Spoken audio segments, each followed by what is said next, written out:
धामणगांव में प्रोफेसर ने रेल से कटकर की आत्महत्या। यवतमाल निवासी संतोष उर्फ अप्पा गोरे के तौर पर हुई शिनाख्त। यवतमाल के बापूजी अणे महाविद्यालय में प्राध्यापक थे संतोष गोरे। शव के पास मिले सुसाइड नोट से आई जानकारी सामने। सुसाइड नोट में 34 हाई प्रोफाइल लोगों के नाम दर्ज रहने की जानकारी। बीती रात 2 से 2:30 बजे के दौरान की घटना।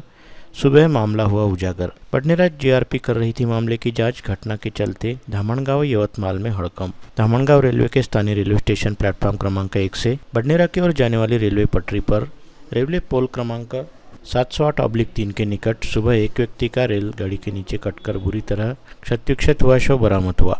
शव के पास से मिले दस्तावेजों के आधार पर मृतक की शिनाख्त यवतमाल निवासी संतोष उर्फ अप्पा गोरे के तौर पर हुई है, जो यवतमाल के बापूजी अणे महाविद्यालय में बतौर प्राध्यापक काम किया करते थे। इस जानकारी के सामने आते ही रेलवे पुलिस का दल तुरंत ही मौके पर पहुंचा तथा पंचनामा करते हुए शव को पोस्टमार्टम हेतु धामणगांव के ग्रामीण अस्पताल में भिजवाया। इसके साथ ही बढ़नेरा जीआरपी के दल ने तुरंत ही मौके पर पहुंचकर जांच पड़ताल करनी शुरू की। जांच के दौरान जानकारी सामने आई कि मृतक संतोष गोरे के शव के पास से एक पन्ने का सुसाइड नोट बरामद हुआ, जिसमें लोकनायक बापूजी अणे महाविद्यालय के कुछ महिला व पुरुष प्राध्यापकों सहित कॉलेज का संचालन करने वाली शिक्षा संस्था के कुछ पदाधिकारियों के नाम दर्ज रहने की जानकारी है। इस सुसाइड नोट में करीब 34 हाई प्रोफाइल नाम लिखे रहने की जानकारी है, जिन पर संतोष गोरे ने खुद को मानसिक तौर पर प्रताड़ित करने का आरोप लगाया है। हालांकि समाचार लिखे जाने तक इस बात का स्पष्ट रूप से खुलासा नहीं हो पाया कि इस सुसाइड नोट में किन किन लोगों के नाम दर्ज है। वहीं दूसरी ओर इस घटना की सूचना मिलते ही यवतमाल से धामणगांव पहुंचे संतोष गोरे के परिजनों ने सुसाइड नोट में शामिल नाम वाले लोगों के खिलाफ आपराधिक मामला दर्ज होने तक संतोष गोरे के शव का पोस्टमार्टम नहीं होने देने की भूमिका अपनाई थी, जिन्हें पुलिस की ओर से समझाने बुझाने का काम चल रहा था।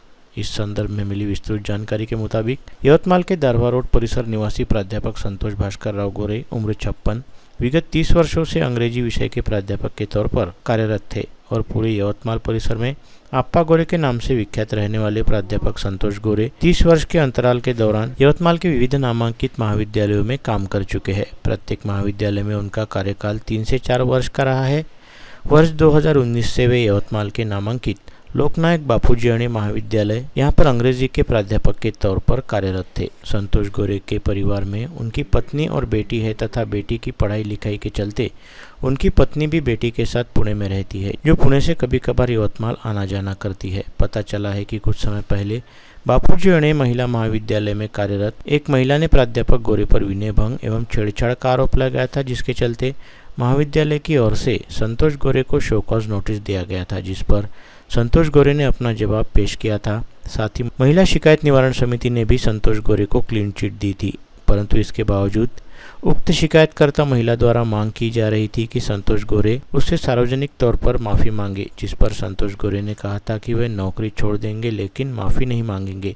इस पर मामले के चलते प्राध्यापक संतोष गोरे विगत लंबे समय से मानसिक तनाव होकर गुजर रहे थे, ऐसा माना जा रहा है। संभवतः इसी मानसिक तनाव के तहत गोरे ने यवतमाल से धामणगांव आकर रेलवे पटरी पर रेलगाड़ी के सामने आते हुए आत्महत्या करने का अंदेशा जताया जा रहा है। धामणगांव रेलवे संवाददाता से मिली जानकारी के मुताबिक संतोष गोरे ने आत्महत्या के पहले एक पन्ने पर सुसाइड नोट छोड़ा है, जिस पर उन्होंने कॉलेज के प्रशासन और कुछ महिला पुरुष प्राध्यापकों के खिलाफ बेहद संगीन आरोप लगाए हैं, परंतु जीआरपीएफ के अधिकारियों ने सुसाइड नोट के बारे में स्पष्ट तौर पर जानकारी देने से इनकार कर दिया। जब तक मामले की तफ्तीश पूरी नहीं हुई तब तक इस बारे में कुछ नहीं कहा जा सकता। वहीं दूसरी ओर इस घटना की जानकारी मिलते ही यवतमाल से प्राध्यापक संतोष गोरे के परिजन कुछ रिश्तेदार तुरंत ही यवतमाल से धामणगांव पहुंचे, जिन्होंने अधिकारियों से सुसाइड नोट में शामिल नामों के बारे में जानकारी मांगी। इस बीच यह जानकारी सामने आई है कि प्राध्यापक संतोष गोरे की पत्नी और बेटी पुणे में थे, जो आज सुबह इस घटना की जानकारी मिलते ही और दोनों के आज देर शाम तक यवतमाल पहुंचने की उम्मीद जताई जा रही है।